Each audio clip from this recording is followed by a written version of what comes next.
교과서에서 봤던 경주는 잠시 잊고 경주를 새롭게 만나기 위해 여행을 시작합니다. 여러분이 몰랐던 경주를 보여드릴게요.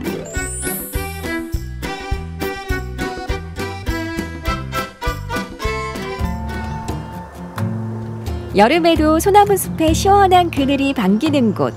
7월에 다시 만나는 경주는 낭산에 위치한 신라시대 유적들입니다. 안녕하세요. 경주와 썸 타는 아나운서 강민재입니다. 오늘 다시 만나는 경주가 찾아온 곳은 낭산인데요. 사실 저는 남산의 오타가 아닐까라는 생각이 들 만큼 경주 낭산에 대해서는 잘 모르고 있더라고요. 여러분들은 낭산에 대해서 얼마나 알고 계신가요? 그럼 오늘도 낭산에 관련된 몸풀기 퀴즈부터 시작해 보겠습니다. 아나운서 강민재에서 경주를 잘 알지 못하는 강민재로 몸풀기 OX 퀴즈 시작합니다. 첫 번째 문제. 낭산은 사적 163호로 6곳의 신라시대 유적과 많은 유물, 그리고 선덕여왕릉이 있는 곳이다. 여기가 뭐 남산만큼 크고 높은 곳이 아닌데 저희가 그래도 굳이 낭산에 찾아왔다면 뭔가 큰 이유가 하나 있을 것 같거든요. 그게 선덕여왕릉이 아닐까 싶은데, 그래서 저는 O 하도록 하겠습니다. O. 딩동댕. 두 번째 문제. 선덕여왕의 예지력을 보여주는 설화 중 그림 속 꽃을 보고 향기가 없는 꽃이라고 예언한 꽃은 뭐란 꽃이다? 이건 제가 확실히 압니다. 선덕여왕 하면 모란꽃 너무 유명한 이야기고 학교 때부터 진짜 많이 배웠거든요. 그래서 이건 정말 자신 있게 O 하겠습니다. 정답! 모란꽃 이야기는 잠시 후에 더 알아볼게요. 마지막 문제. 낭산에는 의상대사가 출가했다는 사찰의 터, 황복사지가 있다. 사실 잘 모르겠는데 낭산에 황복사지가 있는 줄도 모르겠고 그 출가한 분이 의상대사인지도 잘 모르겠는데요. 모르면 원래 고하라고 했습니다. O 하겠습니다. 딩동댕. 오늘은 모두 정답이네요. 제가 오늘 드디어 세 문제를 다 맞췄습니다. 근데 사실 알고 맞춘 문제는 딱 한 문제밖에 없거든요. 제가 아직도 경주에 대해서 잘 모르는 것 같습니다. 그래서 오늘도 경주에 대해서 더 자세히 알아봐야 되겠죠? 국립경주문화재연구소 전경효 주무관님 모셔서 더 알아보도록 하겠습니다. 어서 오세요. 안녕하세요.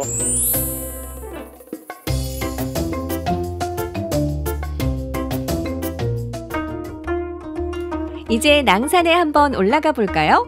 산이라지만 가파르지 않고요. 편안한 숲속 산책로의 느낌을 주는데요. 아름다운 풍경이 반기는 낭산. 여러분은 얼마나 알고 계신가요?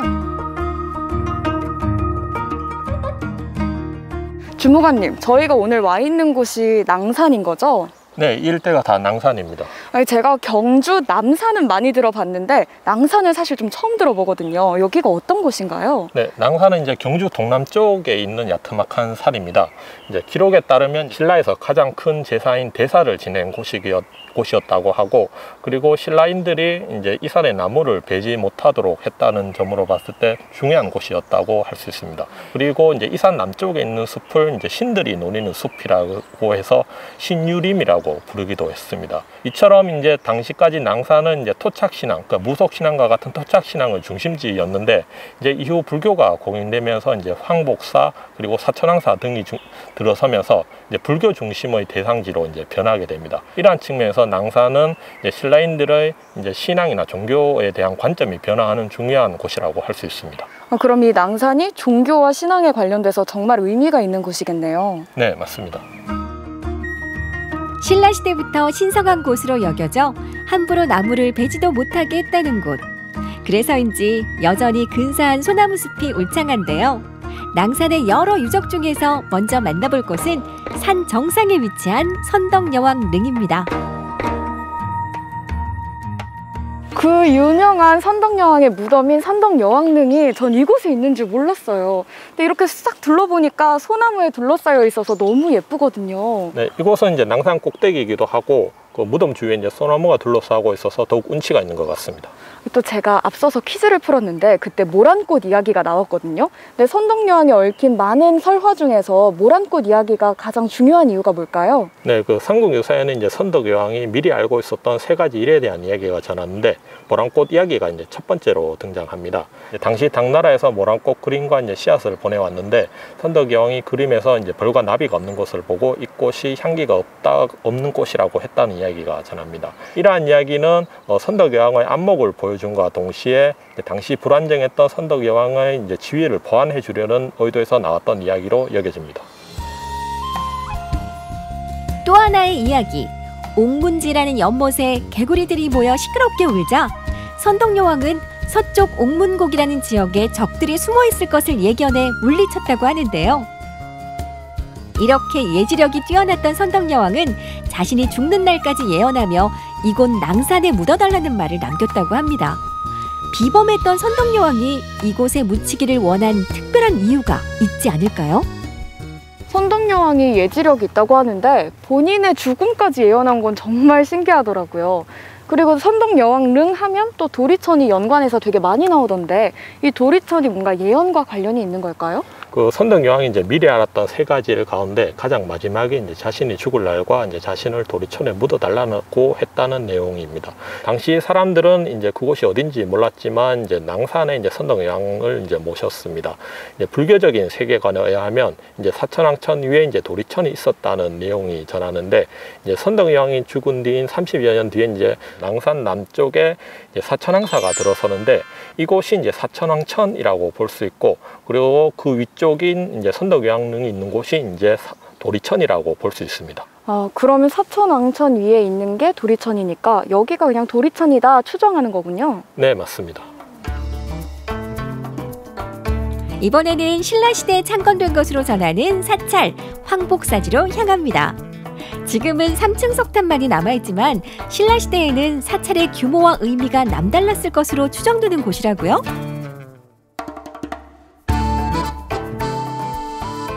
제가 마지막 퀴즈에서 의상대사가 출가한 절이 황복사다라고 이렇게 들었는데 그 유명한 스님이 출가할 정도면 뭔가 되게 특별한 이야기가 있을 것 같아요. 황복사가 어떤 절인가요? 네, 그 삼국유사에 따르면 이제 의상대사가 출가한 절이라고 전합니다. 또한 이제 의상대사가 이제 그를 따르던 무리들과 탑을 돌 때 허공에 떠서 돌았다고 전하는 곳이기도 합니다.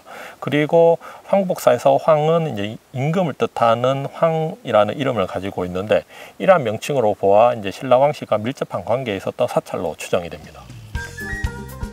황복사지 3층 석탑은 국보 제37호로 지정되어 있고요. 1942년 이 석탑을 해체 수리하는 과정에서 금제 사리함과 금제 불상이 발견되기도 했습니다. 낭산과 황복사지가 얼마나 중요한 곳이었는지 알 수 있는 부분이죠. 오늘은 선덕여왕릉부터 황복사지까지 만나봤습니다. 선덕여왕릉을 둘러싼 숲도 정말 좋았는데요. 지금 여기 황복사지는 역사 이야기도 좋았지만 이렇게 탁 트인 풍경을 보니까 더 좋았던 것 같습니다. 여러분들도 앞으로 경주 남산뿐만 아니라 낭산에도 한번 와보시는 건 어떨까요? 지금까지 다시 만나는 경주였습니다. 신라 역사의 흔적을 두루 담고 있는 작은 박물관이자 산책 코스로도 좋은 경주 낭산. 여러분도 이곳에서 조용한 여행을 즐겨보시는 건 어떨까요?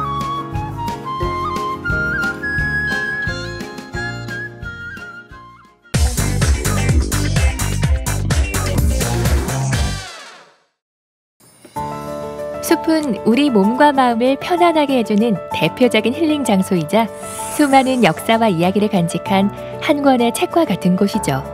우리 지역 곳곳에 자리 잡은 숲의 숨은 이야기와 아름다움을 우리는 얼마나 알고 있을까요?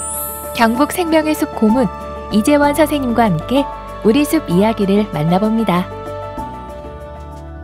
7월에 찾아온 우리 지역 숲.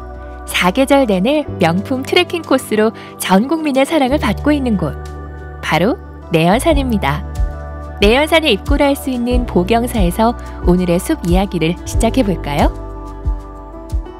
오늘은 내연산에서 시작을 합니다. 영도 군민들, 포항 시민들, 더불어서 대한민국 국민들이 많이 접했고 또 많이 사랑하는 곳이죠. 그렇죠. 네. 여기는 행정구역으로는 포항시 북구 송라면에 듭니다. 네. 아주 더 옛날에는 이곳도 청하현에 들어갔었는데요. 어쨌든 이제 포항시에서 가장 북쪽에 있는 곳이고, 말씀하신 대로 바로 위에가 이제 영덕과 접해 있다 보니까 네. 영덕, 포항뿐만 아니라 경상북도 더 나아가서 우리나라에서도 굉장히 유명한 관광지라고 저는 보고 있고요. 이곳이 이제 내연산이라고 되어 있고, 또 보경사라는 또 오래된 절이 있습니다. 네. 그래서 많은 관광객들이 오시는데, 지금 주위로 보다시피 오래된 그 노거수들이 줄지어서 숲을 이루고 있잖아요. 그러게요. 정말 이쪽만 오더라도 아주 깊은 곳에 들어왔다, 이런 느낌이 들어서 굉장히 마음이 상쾌해지는 곳입니다. 공기마저 조금 달큰하다라는 생각이 듭니다. 맞습니다. 대한민국에 많은 국도, 멋진 국도들이 있지만 아름다운 국도 1번, 저는 7번 국도라고 보거든요. 맞습니다. 이 7번 국도 자락에 있는 내연산, 그리고 오늘의 숲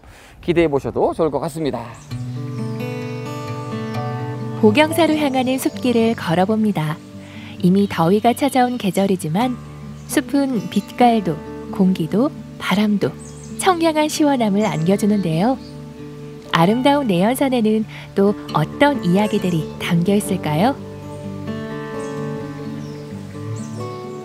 어째 숲을 거닐다라는 느낌보다도 산을 안고 거닐다라는 느낌이 어울리는 것처럼 예. 숲과 산의 조화가 굉장히 좋은 것 같아요. 예, 이 산 이름이 네. 내연산인데요. 네. 처음부터 내연산은 아니었어요. 원래 종남산이라고 불렸는데 네. 내연산이라고 불리게 된 유래가 있거든요. 네. 이게 이제 신라 시대로 거슬러 올라갑니다. 신라 51대 왕이 진성유 왕입니다. 51대면 신라에서도 아주 후기죠. 그렇죠. 그러니까 그때는 이제 후백제가 이제 신라의 반기를 들고 일어날 때였어요. 그래서 후백제의 견훤이 이 신라를 쳐들어옵니다. 네. 그래서 진성유 왕이 이리로 도망을 옵니다. 그래서 그 당시에 저 종남산에 왔는데, 비록 이 견훤에 쫓겨서 도망온 몸이지만 네. 산에 들어올수록 계속 산이 너무 아름다운 거예요. 안에서 자꾸 자기를 끌어들이는 것 같은. 네. 그래서 안에서 끌어들인다. 안내자 끌어들일 연자. 그래서 내연산이라는 이름이 붙었답니다. 산 이름의 유래가 네. 그렇게 되는군요. 그러니까 들어올수록 점점 경치에 아름다워서 이끌려 들어온다. 그 이런 경치에 뜻이죠. 취하기 때문에 지금도 대한민국의 많은 등산객들이 이곳 내연산을 또 찾아서 오시기도 하고. 그래서 이쪽 내연산이 우리나라 그 100대 명산에 네. 들어갈 만큼 되어 있고요. 예전부터 내연산은 이 소금강, 원래 금강산이 아름다운 걸로 대명사잖아요. 네. 그래서 금강산에 벅을 간 만큼 이곳 또한 아름답다. 그래서 이제 소금강이라고 할 만큼 내연산의 경치가 뛰어났답니다. 내연산에 오면 보경사를 그냥 지나칠 수 없죠. 신라시대 호국의 염원을 담아 세워진 절. 내연산의 아름다운 풍경 속에 우리의 역사를 품고 서 있는데요. 알고 보면 더 재밌는 보경사 이야기도 들어봐야겠죠? 내연산 숲길을 따라 걷다 보면은 아름다운 사찰이 하나 보입니다. 바로 이곳 보경사지요? 맞습니다. 네. 이 보경사라는 이름이 참 또 유래가 재밌는데요. 네. 신라시대 진평왕으로 거슬러 올라갑니다. 신라시대 진평왕 때 지명선이라는 분께서 중국에 건너가는데요. 중국에 건너가서 그 팔명경이라는 보물을 가지고 옵니다. 네. 그 거울은 인도로부터 유래가 되었는데요. 네. 내용이 재밌습니다. 이 이제 동국에 우리 바닷가에 가면 이 큰 우물이 있는 곳이 있을 것이다. 네. 그곳에다가 이 거울을 묻고 절을 지으면 불교가 흥할 것이다. 이렇게 되어 있었습니다. 진평왕이 그 이야기를 듣고 굉장히 기뻤던 거죠. 네. 그래서 지명스님과 진평왕이 그럼 이 거울을 묻어야 할 곳이 어디냐? 어디냐? 네. 이제 길을 나서는데 때마침 오색구름이 있어서 경주신라로부터 이곳까지 그 오색구름이 따라온 거예요. 네. 그래서 와 보니까 여기에 어떤 큰 연못이 있었고 이곳에다가 팔명경을 묻고 절을 만든 것이 지금의 보경사입니다. 그래서 이름이 보경사가 되는 거예요? 한문이 그렇잖아요. 네. 이게 보배로울 보자에 그리고 거울 경자니까 그 팔명경을 묻고 절을 지었는 곳이다라는 의미가 절 이름 안에 있잖아요. 네. 신라 진평왕 때부터 벌써 지금이니까 아직도 그러게요. 이게 절이 이렇게 흥하고 있고 네. 이곳에서는 뭐 굉장히 명소가 되어 있죠. 유래도 재밌지만 이렇게 멋진 내연산 기슭에 이렇게 참 어떻게 이런 자리를 알아냈을까라는 생각이 들 정도예요. 네. 그렇습니다. 더불어서 이 숲을 지나는 길에 종교의 유무와 상관없이 잠깐 쉴 수 있는 곳, 좀 힐링할 만한 공간으로 그만인 곳이 이곳이잖아요. 뭐 그래서 산사라고도 합니다만 이래도 좀 고즈넉한 산사가 있으니까 숲 또한 더 매력을 발산하는 것 같습니다. 맞습니다. 아름다운 산사에서 잠시 쉬었다 떠나기 전 이곳에서 꼭 만나봐야 하는 아주 특별한 나무가 있다는데요. 흔히 볼 수 없는 이 나무의 정체는 무려 400년 된 탱자나무라고 합니다. 이번에는 쉽게 보기 어려운 나무가 이곳에 있다고요. 맞습니다. 복용사가 또 워낙에 오래된 절이다 보니까 오래된 나무들이 많은데요. 그 중에서도 이 탱자나무를 꼭 소개드리고 싶은 게 탱자나무요? 탱자나무요. 네. 400년 된 탱자나무. 보통 이제 노거수라고 하면 너티나무, 백나무, 은행나무 네. 뭐 이런 나무들이 그 수령이 오래된 나무들이 많은데 그렇죠. 이 탱자나무가 400년 된 나무는 굉장히 귀하다고 합니다. 그래서 뭐 경상북도 기념물로도 지정되어 있는 나무고요. 지금도 이렇게 보니까 이 노랗게 되는 건 가을이잖아요. 네. 지금 이제 그 전에 열매가 맺혔습니다. 맞아요. 열매가 이게 초록으로 지금 많이 열려서 자세히 보면 네. 400년이나 된 나무라고 하잖아요. 그러게요. 저희가 한 1년 넘게 숲을 만나러 다니면서 사실 탱자나무는 처음 보는 것 같은데 실제로 전국 어딜 가도 이렇게 오래된 탱자나무는 보기가 드물군요. 실제로 드물고요. 대개 탱자나무를 기약하시는 분들은 어릴 때 그냥 이 어떤 담쟁이로 사용하는 그런 정도의 가시나무니까 그 정도인데 이제 굵지가 않거든요. 그때의 탱자나무는. 그러니까 이렇게 오래 또 이렇게 굵은 탱자나무는 정말 귀한 거죠. 이것도 보는 재미가 있네요. 맞습니다. 해발고도 710m의 나지막한 산. 하지만 푸른 숲과 역사 깊은 사찰, 그리고 12개의 폭포를 품은 아름다운 계곡 덕에 사람들의 발길이 끊이지 않는 곳인데요. 전국 100대 명산의 진면목을 여러분도 직접 확인해 보시면 좋겠습니다. 오늘은 왠지 놀이공원에 온 것 같은 생각이 들어요. 멋진 산이 있고요. 산책로가 있고 사찰도 있고 숲도 있고 참 좋네요. 하나 빠진 게 있어요. 어떤 거요? 내연산이 뭘로 유명하냐면 이 계곡 그리고 특히나 12폭포. 아, 그렇죠. 폭포가 12개나 연이어 있다는 것이 굉장히 귀한 일이고요. 그러다 보니까 많은 영화 촬영지로도 이용되었던 곳입니다. 맞습니다. 7번 국도의 비경을 타고 오다 보면 만날 수 있는 곳, 이곳 내연산, 더불어서 내연산 숲이 있습니다. 더울 때일수록 그 매력이 더 진해지는 공간이니까요. 여러분들 시간 꼭 내셔서 와보시면 좋을 것 같아요. 오늘도 역시 대만족이었고요. 다음의 숲도 기대하도록 하겠습니다. 감사합니다. 잘 봤습니다. 예. 녹음이 짙어질수록 아름다움도 깊어지는 내연산. 시원한 폭포와 청량한 숲이 기다리는 내연산으로 7월의 나들이를 떠나보시는 건 어떨까요?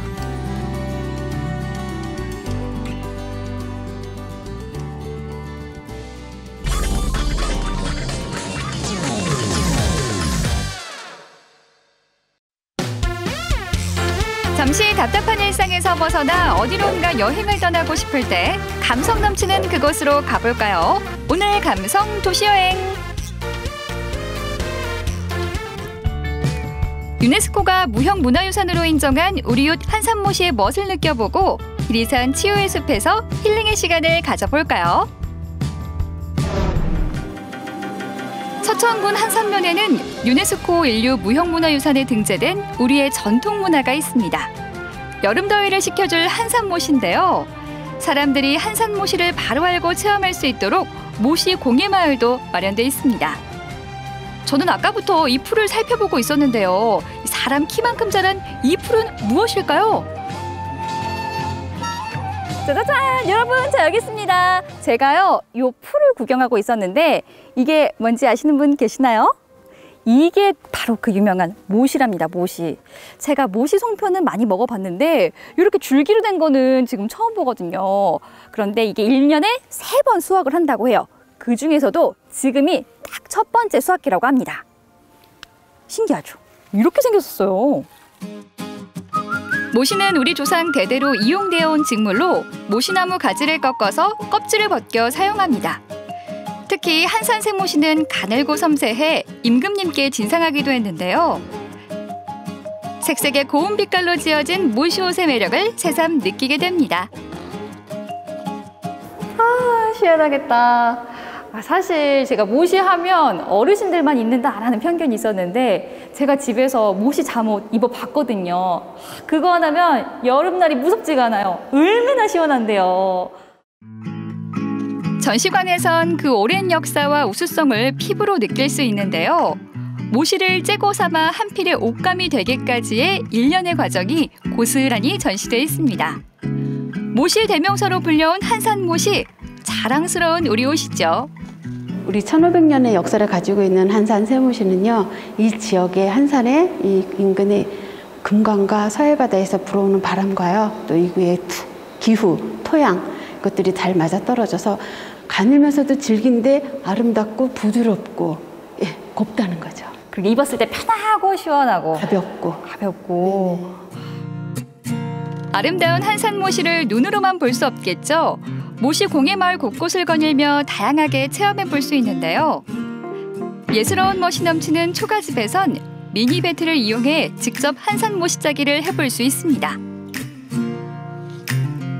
어머나 귀여워라. 아, 요것도 배틀 맞죠? 예. 아, 제가 체험관에서 봤던 배틀은 요거 한 10배 되는 것 같았어요. 이만큼 컸었는데. 예, 이건 체험용으로 나온 거예요. 체험용으로? 네. 그럼 딱 저 같은 사람한테 딱이네요. 네, 맞아요.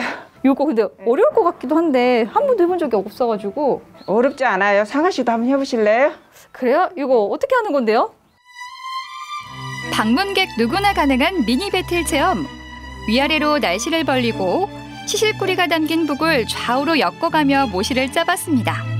한 필의 모시가 만들어지는 과정을 조금이나마 알 수 있죠. 어머니, 저는 이거 이렇게 체험을 하지만 어머니 진짜 만드시잖아요. 네, 진짜 만들어요. 어렵지 않으세요? 힘들죠. 일주일 내지 열흘 걸려요. 일주일에서 열흘? 네. 한 필 잘라면. 그렇게 걸려서 만든 옷을 주변에 선물도 한번 해보셨어요? 예, 했죠. 누구한테요? 올케 언니도 하고 우리 신우대도 하고 그랬어요. 그 귀한 거를 그럼 모르고요. 네? 받으시면은 반응이 어때요? 예, 좋다고죠. 선풍기가 따로 없어요. 에어컨 같은 거 필요 없어요. 그것만 입으면. 필요가 없어. 네. 모시 하나면 된다. 예, 예. 이번엔 곱디고 온 모시 옷을 만나볼까요? 곱다 고와. 들어오자마자 눈이 환해져요. 여기 보세요. 저고리, 반지꼬리, 버선. 요거를 다 실로 한 땀 한 땀 바늘로 만든 거잖아요. 어머, 정성이 대단하다. 한산모시로 지어진 한복과 소품들이 정말 근사한데요. 모두 손바느질로 완성한 것들입니다. 그래서 저도 뭔가 좀 만들고 싶더라고요. 손목이 좀 허전해요. 여기에다 뭔가 예쁜 거 탁. 그래서 우리 공방에는 예쁜 오색 팔찌가 있어요. 그래서 오색 팔찌로 해서 본인의 체형에 따라서 다 골라가지고 만들어서 체험해서 가지고 가는 거예요. 사서. 예쁜 거 한번 만들어 볼까요? 이거 한번 차면 서천 멋쟁이 되겠는데요? 여러 가지 색깔의 실 중에서 원하는 색깔을 고르고 여기에 어울리는 매듭도 준비해봅니다. 얘를 이제 여기다 낄 건데 여기 자세히 보면 양쪽에 구멍이 나와 있을 거예요. 근데 얘가 안 들어가니까 이 기구를 이용해서 낄 거예요. 코바늘에 매듭을 끼운 뒤 실을 통과시켜주면 되는데요. 만드는 방법이 간단해 바느질 솜씨가 없어도 남녀노소 누구나 해볼 수 있습니다. 10분도 채 걸리지 않아 팔찌 하나를 뚝딱 만들었는데요. 파란 하늘을 닮은 나만의 팔찌. 한산모시 팔찌 덕분에 손목이 더 이상 허전하지 않더라고요.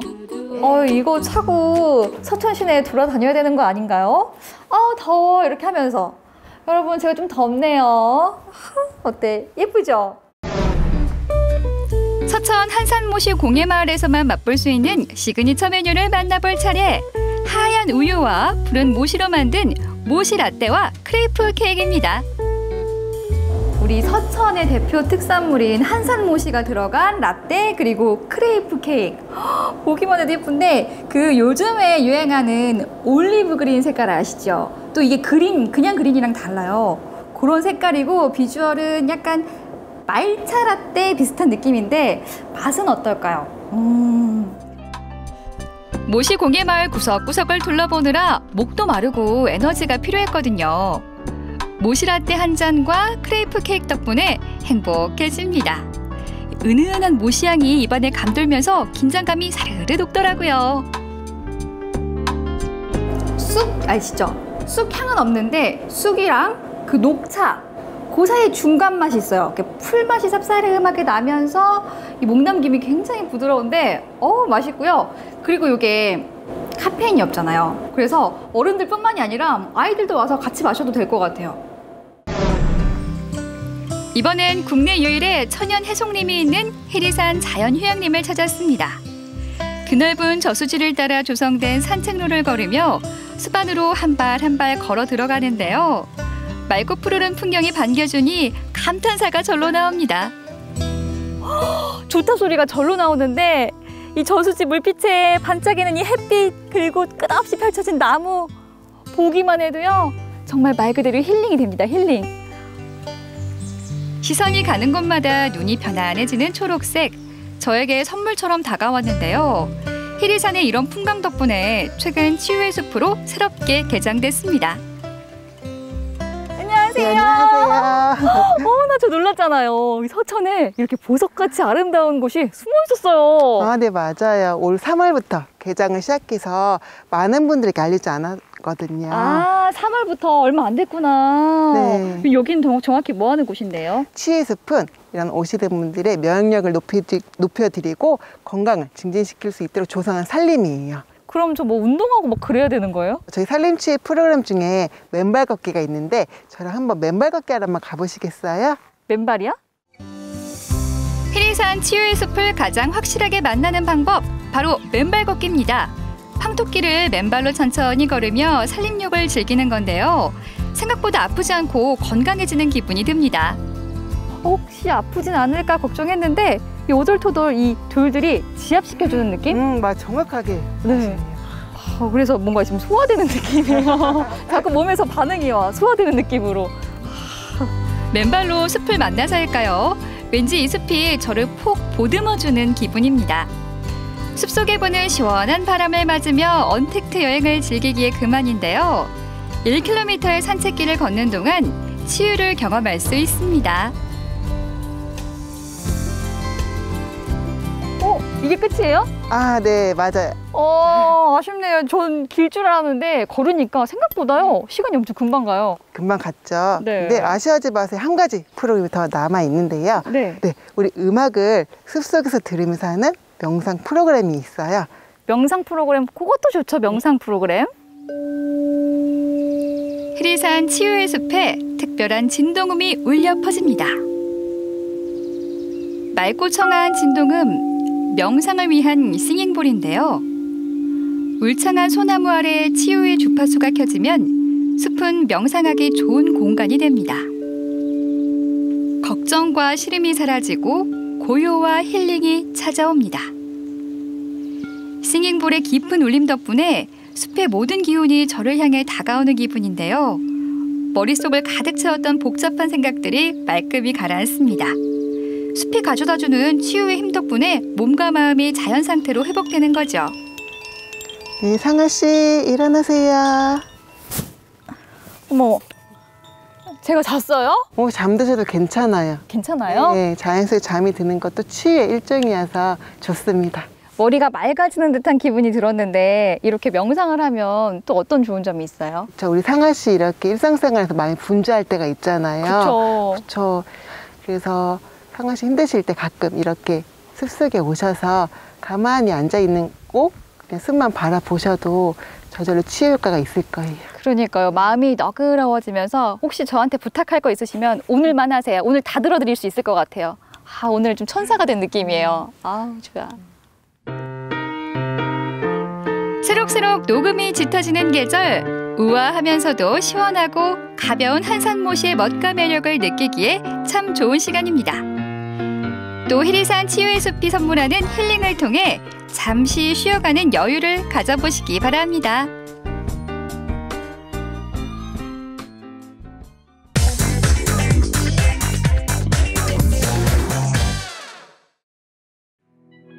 풀이 방돋나 작은 거인 열정 만수르 영원한 우상 강길동 진정한 광대죠. 찐이야 숨이 찐이야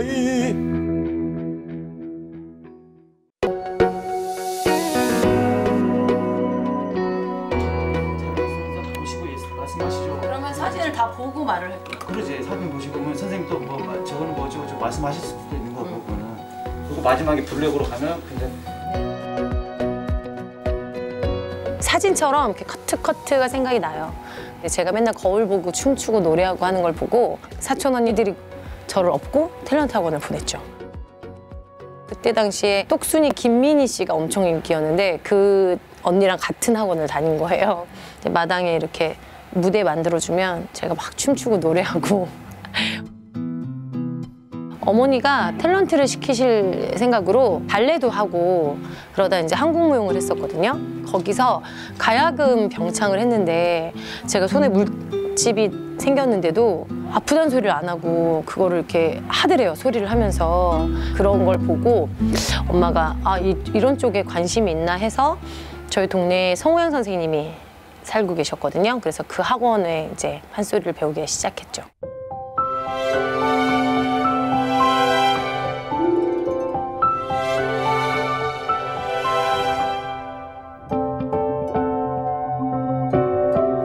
길거리를 돌아다닐 정도였어요. 그러니까 텔레비전을 틀면 제가 나왔대요. 제 판소리 하는 여자애라고 이러면서 엄청 많이 알아봐 주셨어요. 오전수업만 하면 끝나고 방송국 가고 또 이제 다음 작품 준비해야 되니까 또 하고 이렇게. 초등학교 4학년이니까 10살 때부터 13살 때까지 이렇게 바쁜 세월을 보냈어요.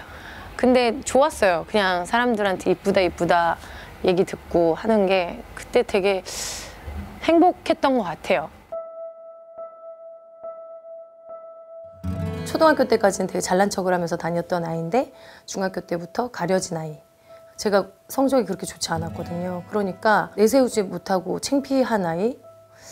판소리는 했으니까 그냥 하는데 어디 가도 저를 못 알아보시고 그전에는 막 다 알아보고 하는데 그래서 그냥 이렇게 이 정도밖에는 못하는구나 이러면서 보냈던 것 같아요.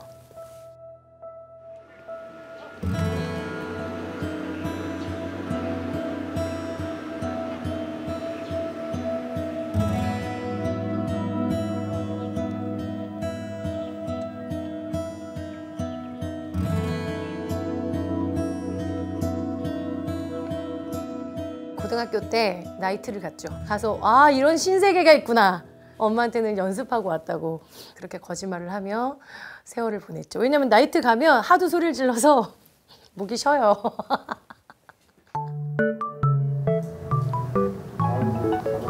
언니. 여보세요?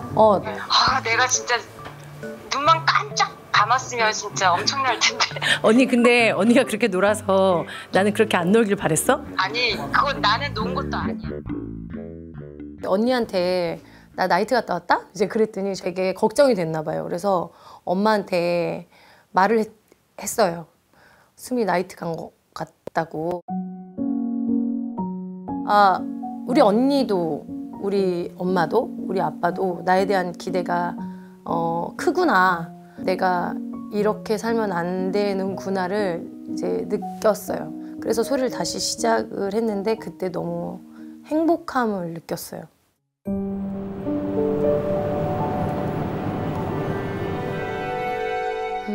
대학교 4학년 때 국립민속국악원이 생긴다고 한번 시험 봐보지 않을래 해서 여기 남원에 왔었는데 막막했죠. 처음에는 한 5년만 있으면 올라갔으면 좋겠다 했는데 이제 5년이 10년이 되고 10년이 20년이 훨씬 넘은 시간이 되었죠.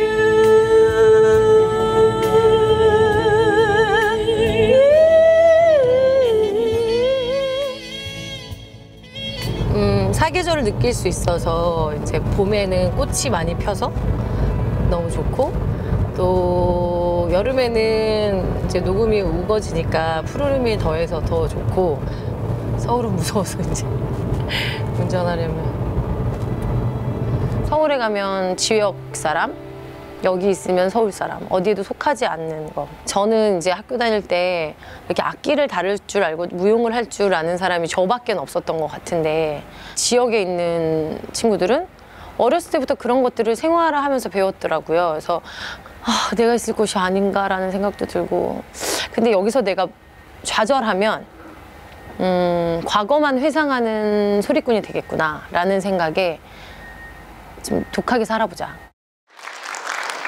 안녕하십니까. 차와 이야기가 있는 국악 콘서트 다담의 진행을 맡은 맡은 저는 다람쥐 박수입니다. 다시 한번 인사드리도록 하겠습니다.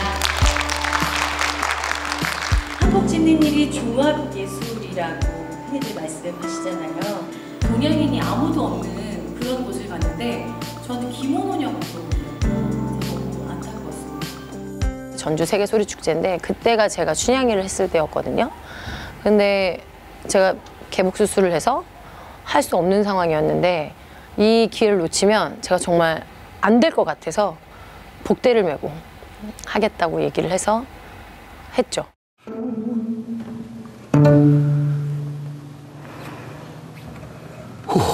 어여쁘다.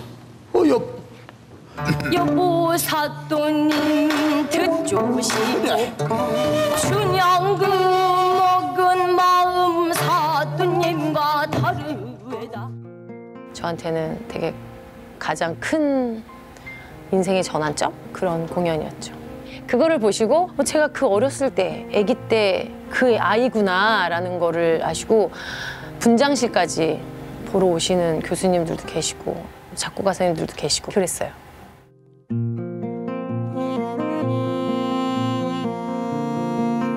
제 절망은 희망이었던 것 같아요. 그럴 때 더 많이 강해지고 다시금 빛을 보고 앞을 보고 나가는 것 같은 느낌이 들어요.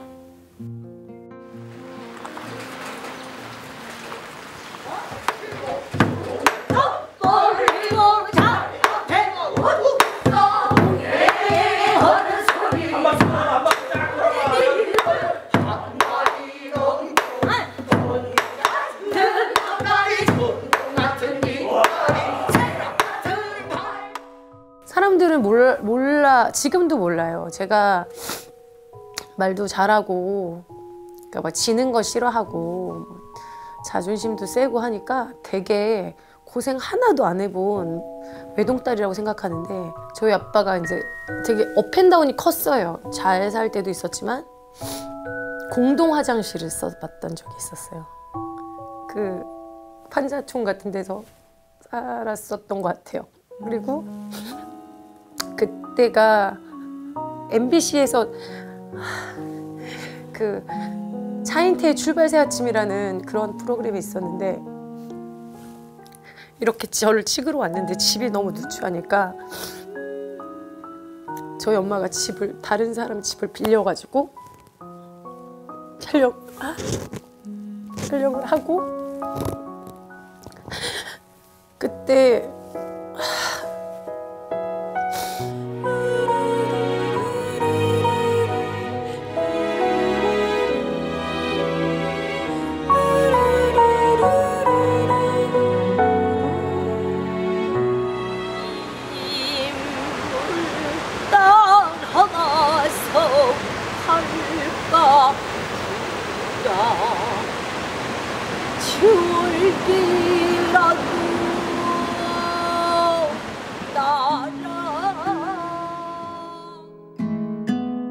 저희 아빠가 되게 무서우셔서 엄마가 큰 소리 한 번도 못 내고 사셨거든요. 그러니까 엄마는 되게 내가 잘해줘야 되고 보호해야 되는 그런 존재라고.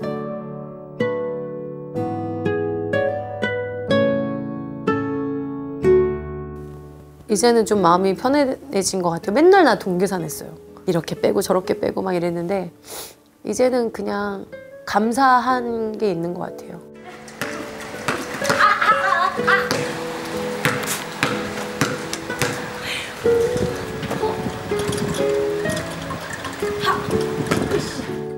항상 공연을 할 때마다 제 공연을 보시면 저희 아빠는 어렸을 때부터 계속 우셨거든요. 안 했으면 하는 바람이 있었는데 제 앞에서는 절대 칭찬 안 하시지만 밖에 나가서는 항상 칭찬해 주셔서 너무 감사하고 제가 모든 것을 극복할 수 있는 힘을 주셔서 가족은 극복의 힘?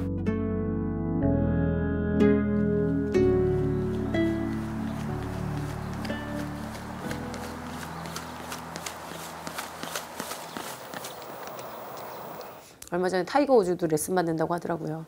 정말 저보다 나이 한두 살 많은 언니들한테도 전화해서 좀 소리 좀 가르쳐 줄 수 없냐고. 새로운 것에 부딪혀서 새로운 것과 함께 하는 것들에 대한 에너지를 받거든요.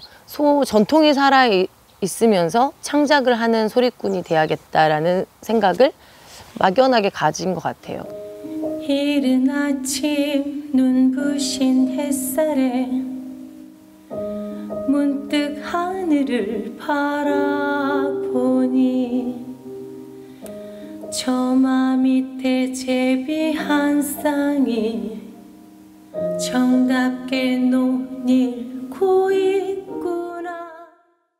자꾸 해야 할 일들이 생각이 나고 하고 싶은 일들이 생각이 나서 계속 그냥 달리는 것 같아요.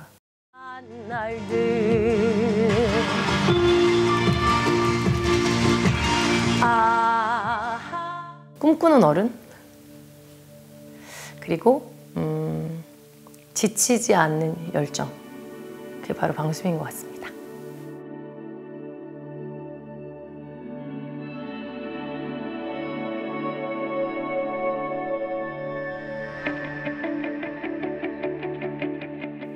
몇 년 전까지만 해도 불안하고 이 영광이 언제까지 갈까라는 거, 그리고 그 자리를 지키기 위해서 더 열심히 노력을 해야 되는 게 있구나. 옛날엔 돈 벌기 위한 공연이었으면 이제 좀 나를 지키기 위한 공연을 하고 연습을 하는 것 같아요.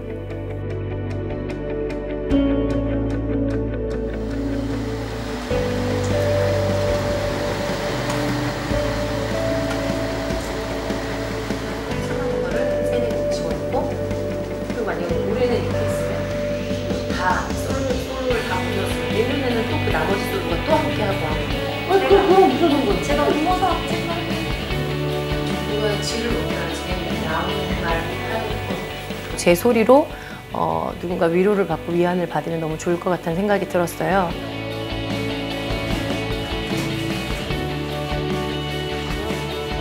제가 직접 곡을 만들고 제가 이제 가사를 써서 누군가에게 위안이 되는 그런 판소리를 만드는 게 제 목표고요.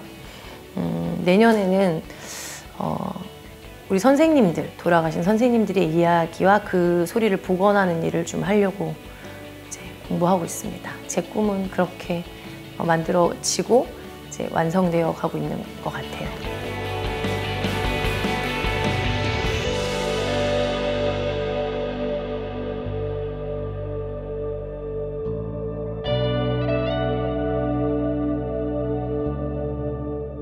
영원히 빛나주세요.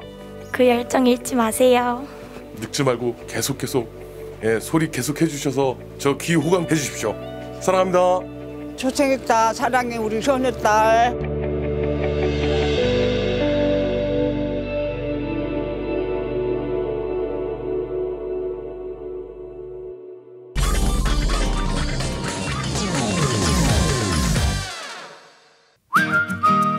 맛은 기본이고 스타일까지 살아있는 음식, 거기에 느긋하게 여유까지 선사하는데요. 나 자신을 위한 소소하지만 확실한 만족, 브런치로 누려봅니다.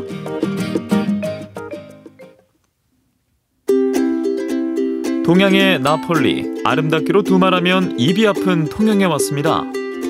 맛으로도 빼어난 통영, 오늘은 이 휴양지에서 먹기 좋은 메뉴를 소개합니다.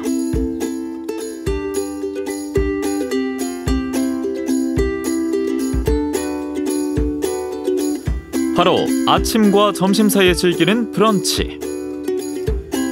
여기 카페 분위기도 좋고 바깥 정원도 이국적으로 이제 생겨가지고 여행 온 것 같은 기분도 들고, 여기 안에서 이제 브런치도 여유롭게 할 수 있는 것 같아서 친구들이랑 종종 오는 편입니다. 밥 한 끼로 휴가를 즐깁니다. 고객님들께서 저희 집에서 제일 좋아해 주시는 대표 메뉴는 소스가 특별한 에그 베네딕트, 겉바속촉, 아보카도 그릴 몬스터, 그리고 신선한 재료가 생명인 쿱 샐러드가 있습니다. 그리고 시즌이 여름이니만큼 시원한 메론 주스와 수박 주스도 많이 찾고 계세요.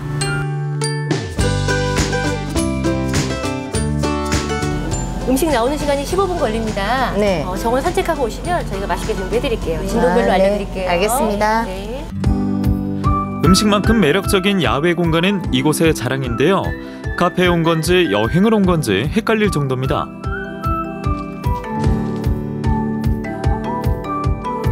음식이 나오는 동안 지루함 없이 산책도 하실 수 있고 바다도 구경하실 수 있고요. 지인들이나 친구들이 통영에 오면 다시 한번 꼭 오고 싶은 곳이라고 그리고 말씀해주고 가세요. 그게 인기 비결이 아닌가 싶습니다. 손님들이 소소한 여행을 하는 사이 주방은 바빠집니다. 양상추와 치커리가 베이스고요. 볼 위에 올린 다음에 베이컨, 그리고 버터에 구운 새우, 그리고 올리브, 그리고 2가지 치즈가 들어갑니다. 파마산 치즈하고 슈레드 치즈가 올라가요. 다 위에 예쁘게 올린 다음에 마무리로 파마산 치즈를 뿌리고요. 수제 소스가 3가지가 들어갑니다. 그래서 한 가지의 모양이지만 3가지 맛으로 즐기실 수가 있어요. 들어가는 재료가 많은 만큼 양도 어마어마한데요. 하지만 샐러드만 먹기엔 아쉽죠? 버터로 구운 식빵 안에 파인애플, 토마토, 그리고 주 원료인 아보카도를 넣고 4가지 치즈를 혼합해서 그릴에 15분 동안 구워내면 겉은 바삭하고 속은 촉촉한 아보카도 그릴 모스타가 완성이 됩니다. 크림치즈부터 무려 4가지 치즈로 깊은 풍미가 더해지니까 이거는 맛없으면 반칙입니다.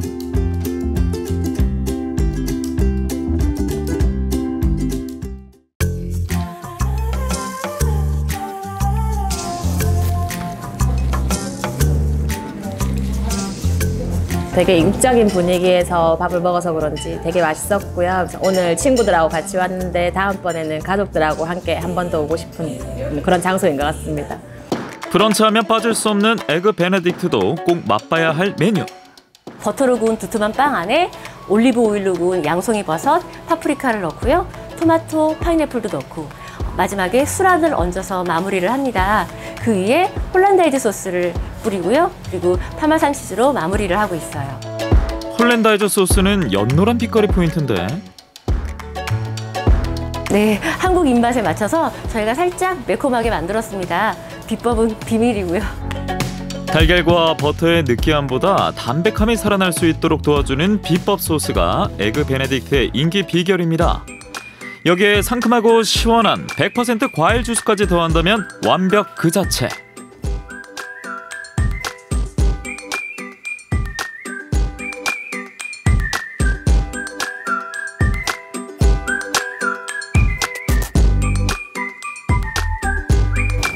마지막으로 주문하신 메론 주스까지 음료 모두 나왔습니다. 네. 에그 베네딕트는 술안을 썰어서 재료 커팅하셔갖고 소스에 촉촉하게 찍어서 드시면 되세요. 맛있게 드세요. 맛있다.